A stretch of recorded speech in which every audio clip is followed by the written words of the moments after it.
If you're serious about crushing anxiety once and for all, you're going to want to make sure that you stick around till the very end of this episode because we're going to go through step number 2 out of 3 of how to crush anxiety. Now, I know you've got step number 1 and you're feeling really great about it, but without this next step, I guarantee you will fall short.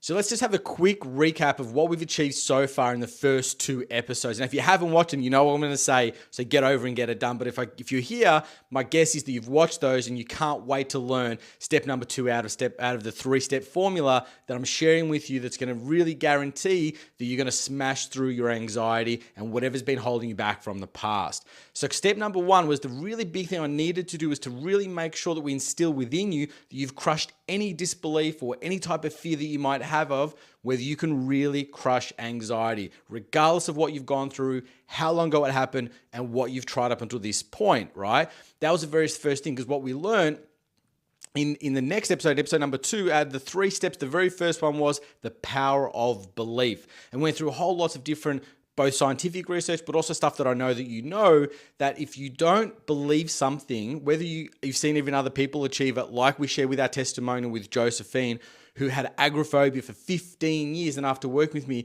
literally in a breakthrough session, got up and walked out the front door for the first time in 15 years, and since then has just gone on to do incredible things, then you were going to be right. So if you were going to say, yeah, that worked for her, but it wouldn't work for me, right? Well, then guess what? You're going to be right. So we needed to crush that belief. So that's always going to be step number 1 in this formula, that you must find the inner belief that you are special in your own right. You're just not that special that you can't break free from the past.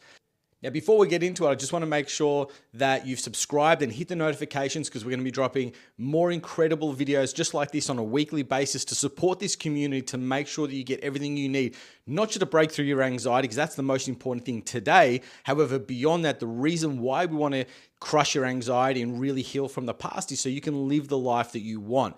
What does that really all mean? Well, that's on the other side. First thing first, let's make sure we crush that anxiety. So hit the subscribe button and the notifications bell to make sure you're up to date with the latest and greatest. Now, also for myself, my name's Jacob Orlansky, and I am your anxiety coach. Suffering anxiety myself, I went through a traumatic experience, and I ended up living with that level of anxiety and trauma and the symptoms and side effects from it for almost 14 years. And all of a sudden, as I shared with you in one of the earlier episodes, I stumbled across this amazing set of tools and resources, and that sent me down this pathway. And I've been very fortunate for the past decade or so to be sharing this with my inner community, and now obviously at a much bigger community, much like yourself listening today. So that's where you're at now. So let's get into step 2, because that's what I really know you're eager and keen to find out about. And then, so as I shared with you, step number 2 is called burning the bridges. This is such a critical key. Now, I know if you're here, you've kind of partly been on this in this theory, but you haven't really fully dedicated into it. And I'll tell you why, because there are times where you try something, you don't get the results that you wanted to, and then you go back and retreat. And I know that because that's what I did for many, many years. What we need to do with the theory or the framework of burning the bridges, if you want the metaphor, it's kind of like when you're going onto an island, and how did you get there? Let's say you had to cross a bridge, right? Well, what we want to do is metaphorically blow up that bridge so there's no way back. Meaning I can't go back to the feeling of, I'm special, nothing will work for me, I'm going to give up at the next thing that doesn't work, or I'm going to try something for a minute or an hour or a day or a week or whatever it might be. And if I don't get exactly the results that somebody else did, or what I thought I was going to be promised, or whatever expectations I set on myself, I'm just going to give up and retreat and go back. Does that make sense? Because I know that's what I did for quite a while. Like I said, I paid tens of thousands of dollars, probably crossed over $100,000 in all the different types of the personal development and all the gurus that said they were going to fix me or heal me or whatever it might have been, right? Even the traditional therapists, same thing. They definitely were not cheap, right? But the reality is, every time I tried something and I didn't get the results that I thought I wanted, meaning a total breakthrough, then I basically sort of started to retreat within myself, allow that situation to kind of be like, well, it is what it is, and basically it's not going to ever get any better. And then obviously I got sick and fed up and tired of that. And then I would go back and put myself in a situation of trying to find out, what didn't I do right, or what can I try next, or what was the next thing that was, promising the big change. Does that make sense? But the concept of burning the bridges is that mentality of, now that I've got step 1, which is total belief that I can break free from this. Remember, I don't know the how, and And I don't need to know the how. That's not my responsibility yet. What I do need to make sure is I've just got that belief, right?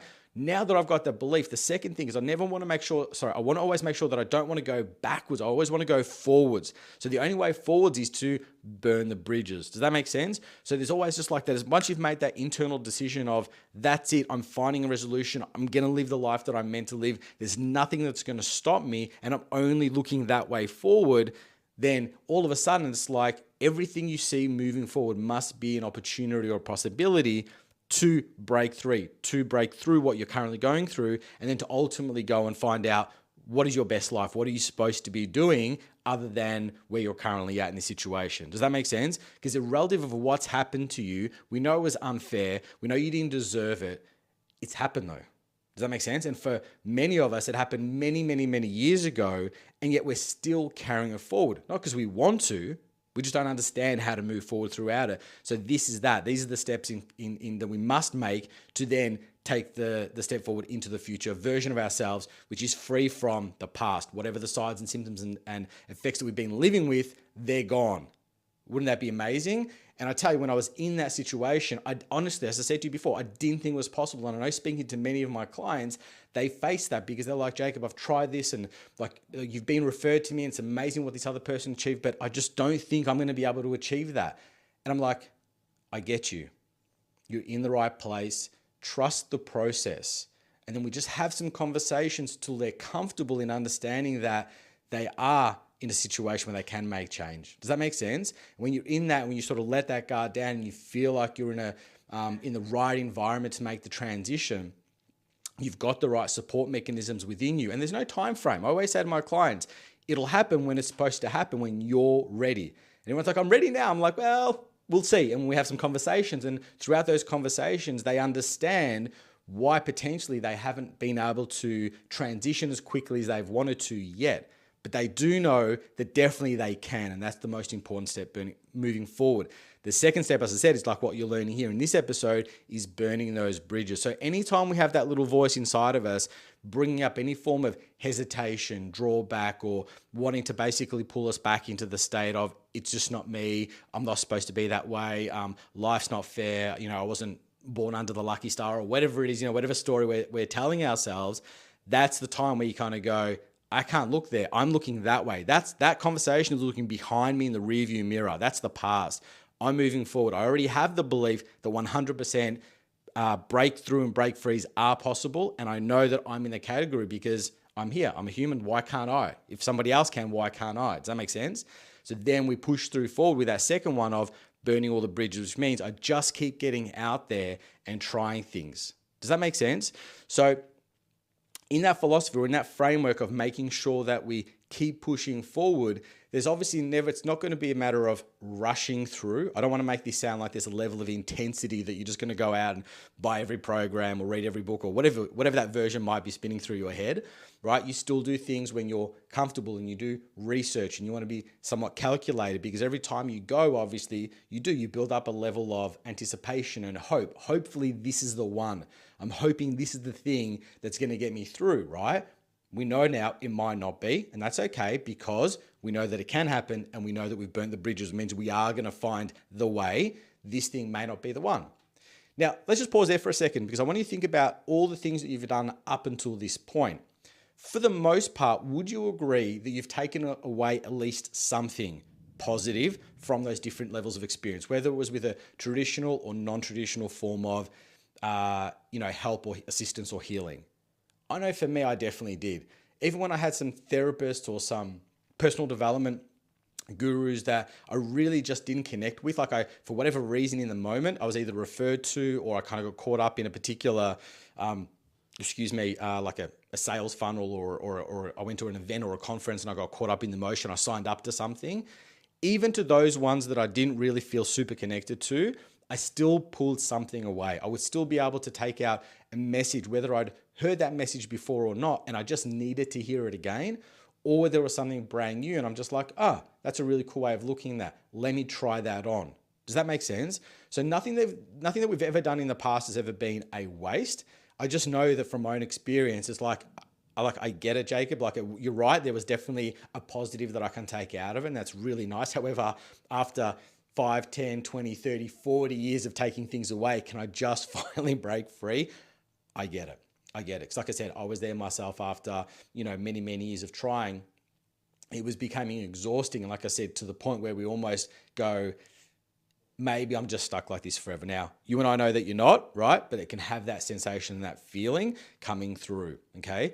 So the idea of making sure that when we say we burn the bridges and we're always pushing forward, we are, with the intent of finding not just more things that are going to help us feel better, but we actually want to totally break free from these feelings of anxiety and the things that have been holding us back from the past, right? So with that in mind, remembering our supercomputer, that thing of, inside of our heads here, our big brains, that will now start to look for things that will just not make you feel more relaxed and calm or maybe help you through challenging moments. You've probably got lots and lots of those types of tools, right?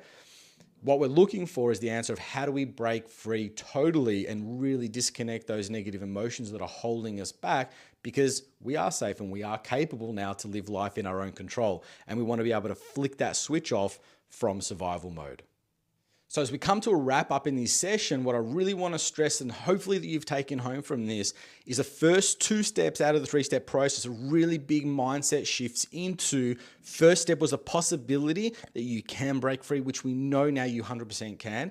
And the second step is, because you have that mentality of, I know I can break free, it's just burning the bridge of ever looking back and thinking, what if, maybe that's just gone. We've blown that up totally and we're just looking forward. And so now we're finding the things, and we're changing our focus from feeling better, like reducing the symptoms so I can go out and live a slightly higher quality of life, to now going, no, I deserve to live my life anxiety free. I want to find that thing. And then you're going to go out and start researching things that you've got that are proven, tried, tested, that you start feeling confident with. Does that make sense? You're going to do your due diligence. Don't just rush in blindly, right? Once you've done that though, then you're going to lean all in 100%. Does that make sense? You're going to give everything you possibly can.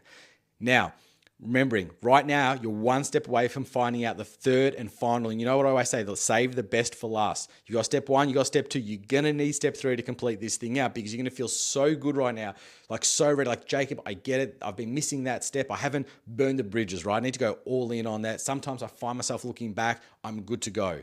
If you're there right now, I encourage you strongly, click the button now, listen to this third and final step that you're going to need in the process. And then after that, I've got another special surprise for you, but you're going to watch that. So go ahead, click that button. I'll see you on the inside.